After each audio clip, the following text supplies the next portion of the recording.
नमस्कार और स्वागत है द डीप डाइव में। हम अक्सर सोचते हैं कि इतिहास एक सीधी तरक्की की रेखा है, मतलब पत्थर के औजारों से सीधे स्मार्टफोन तक। बिल्कुल। लेकिन कभी-कभी हमें कुछ ऐसी जगह मिलती हैं जो इस कहानी पर एक बड़ा सवालिया निशान लगा देती हैं। हाँ, ये ऐसी पहेलियां हैं जो हमें याद दिलाती हैं कि हम गुजरे हुए कल के बारे में कितना कम जानते हैं। ये जगह दिखाती हैं कि हमारे पूर्वज मतलब उनका सोचने का तरीका, उनकी सरलता हमसे बिल्कुल अलग थी। और आज हम बस 5 शहर घूमने नहीं जा रहे हैं। हम इंसानी सरलता की 5 खोई हुई मिसालों को खोज रहे हैं।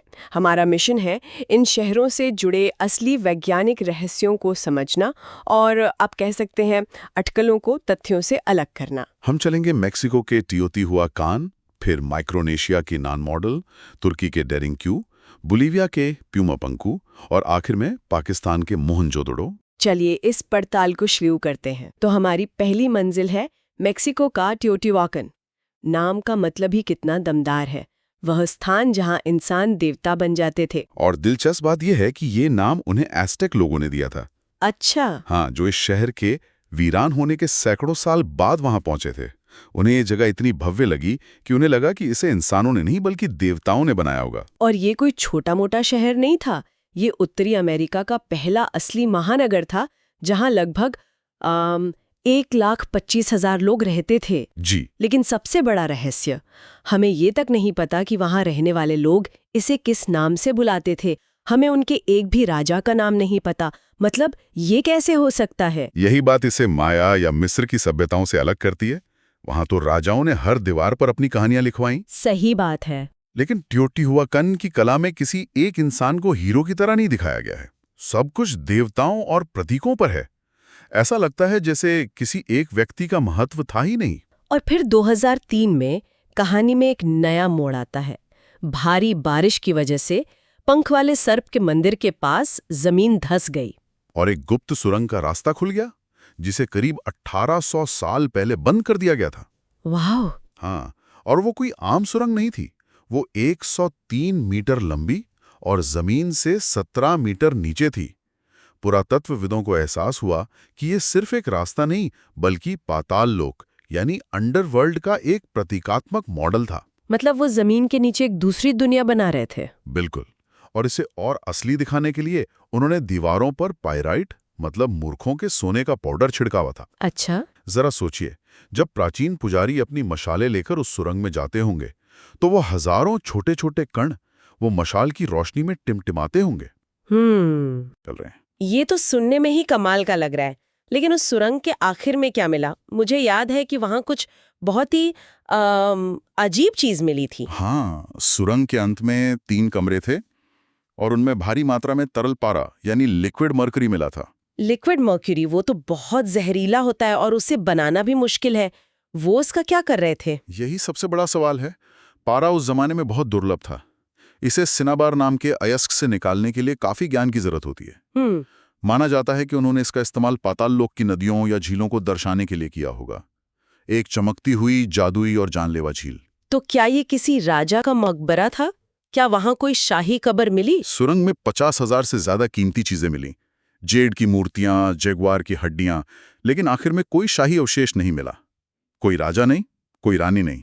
एक खाली मकबरा। हाँ, और इसी खाली मकबरे से ये थ्योरी मजबूत होती है कि टियोतिहुआकन पर किसी एक राजा का नहीं बल्कि एक परिषद, एक काउंसिल का शासन था। अच्छा, मतलब कोई एक शासक नहीं। शायद 4 अलग अलग गुट मिलकर शहर चलाते थे।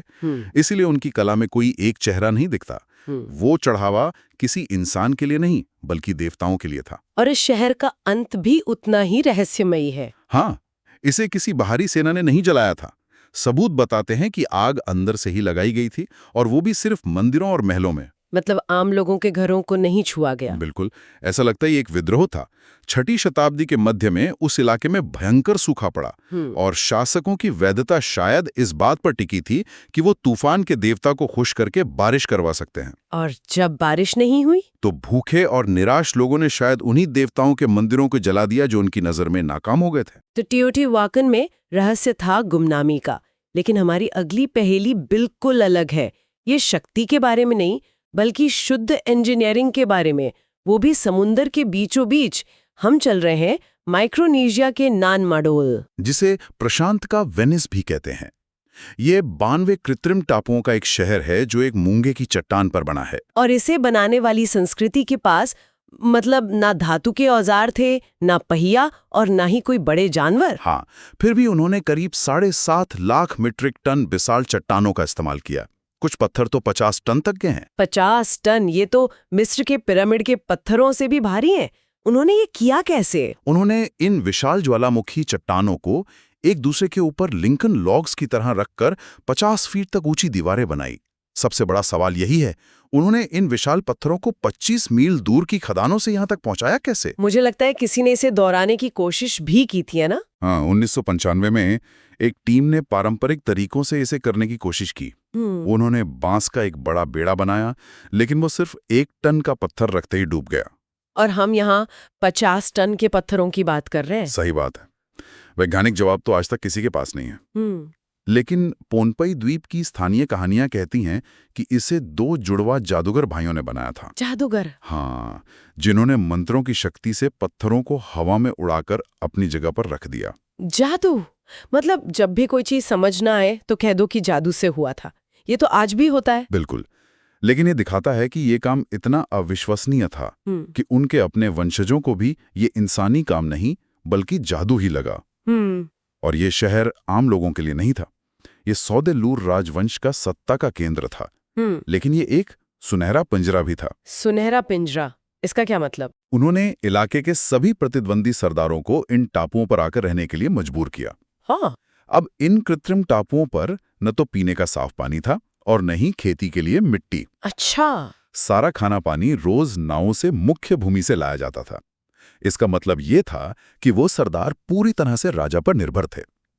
वे महलों में रहते थे, लेकिन असल में वे कैदी थे। क्या शानदार तरीका है अपने दुश्मनों को काबू में रखने का। अब जमीन पर, पानी पर निर्माण देख लिया, चलिए अब जमीन के नीचे चलते हैं। तुर्की के कप्पाडोसिया में। यहाँ असली चमत्कार जमीन के ऊपर नहीं बल्कि नीचे छिपा है। डेरिंग क्यों? हाँ, 1963 में एक स्थानीय आदमी अपने घर की मरम्मत कर रहा था। उसने एक दीवार तोड़ी तो उसके पीछे एक कमरा मिला और उस कमरे से एक रास्ता और नीचे जा रहा था।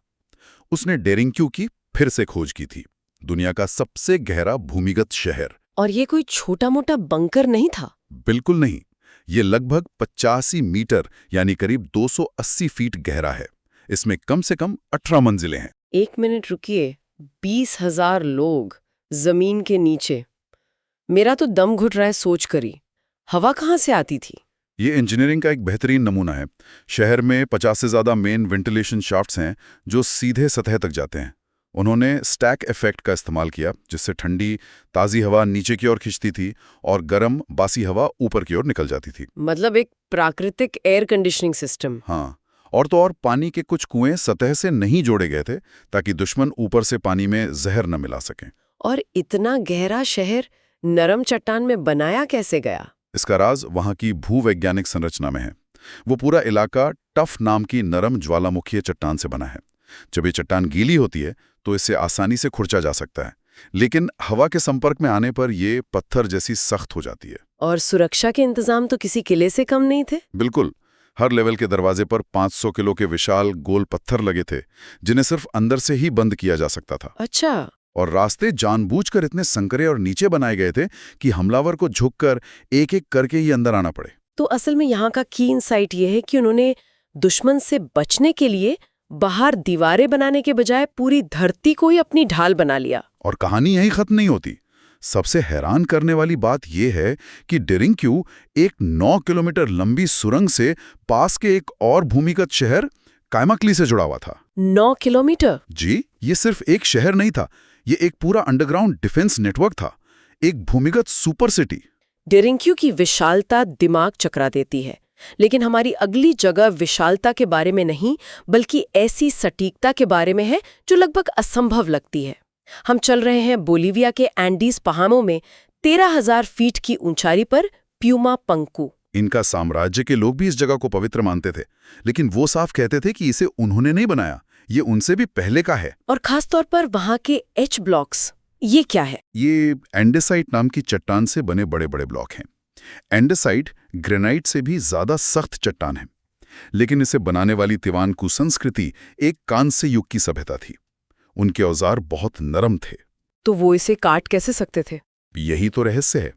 इन पत्थरों में एकदम सीधी रेखाएं, चिकनी सतह और सटीक 90 डिग्री के अंदरूनी कोने हैं।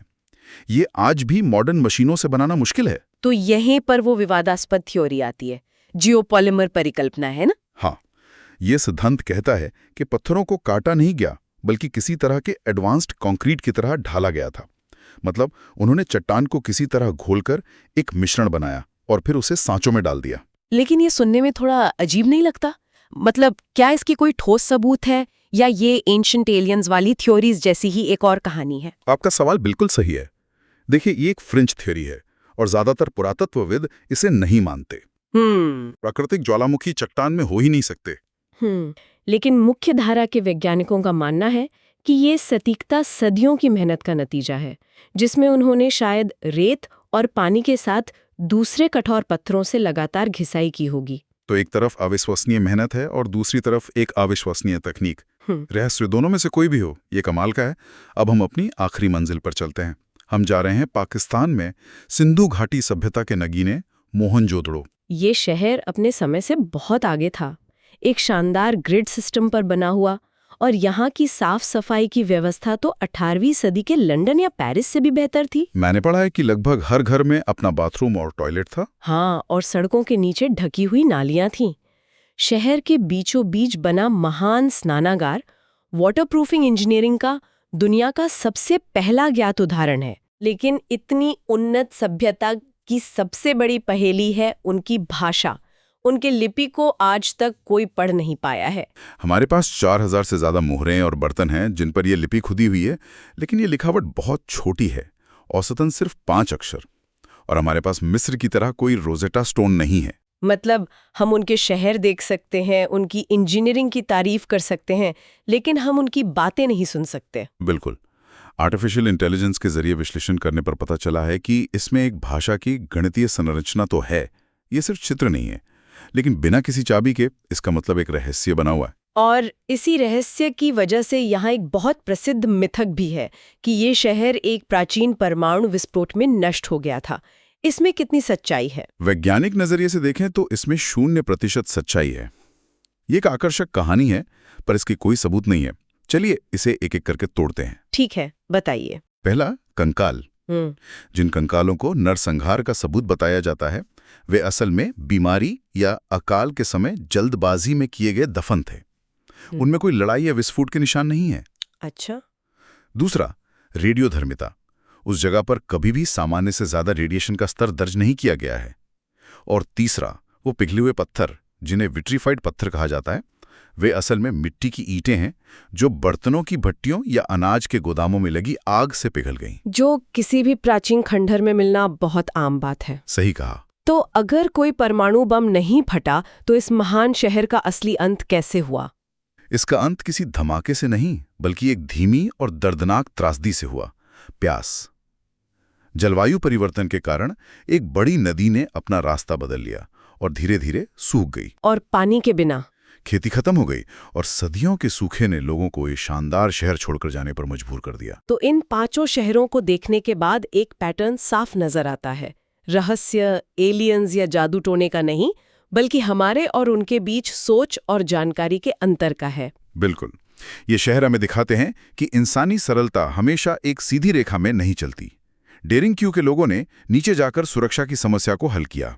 नान माडोल के लोगों ने अलगाव के लिए पानी पर निर्माण किया। और पूमा पंखों के लोगों ने सटीकता के लिए शायद पत्थर को ही तरल बना दिया। हाँ, असली रहस्य ये नहीं है कि इन शहरों को किसने बनाया। हम जानते हैं कि इंसानों ने ही किया था, बल्कि यह है कि उनका दुनिया को देखने का नजरिया हमसे कितना अलग था कि उन्होंने ये सब कर दिखाया। और शायद भविष्य में नई तकनीकें जैसे टियोतिहुआकन में म्यूऑन टोमोग्राफी या सिंधु लिपि के लिए बेहतर एआई इन कुछ रहस्यों से पर्दा उठा देंगी। जरूर। लेकिन ये हमें सोचने पर मजबूर करता है। इन संस्कृतियों ने अपने पास मौजूद औजारों से उन समस्याओं का समाधान उन तरीकों से किया जो हमें आज अविश्वसनीय, यहाँ तक कि जादू जैसे लगते हैं। और यही आज का अंतिम विचार है। आज हम किन असंभव लगने वाली समस्याओं का समाधान उन तरीकों से कर रहे हैं जो शायद भविष्य की पीढ़ियों को जादू जैसे लगे।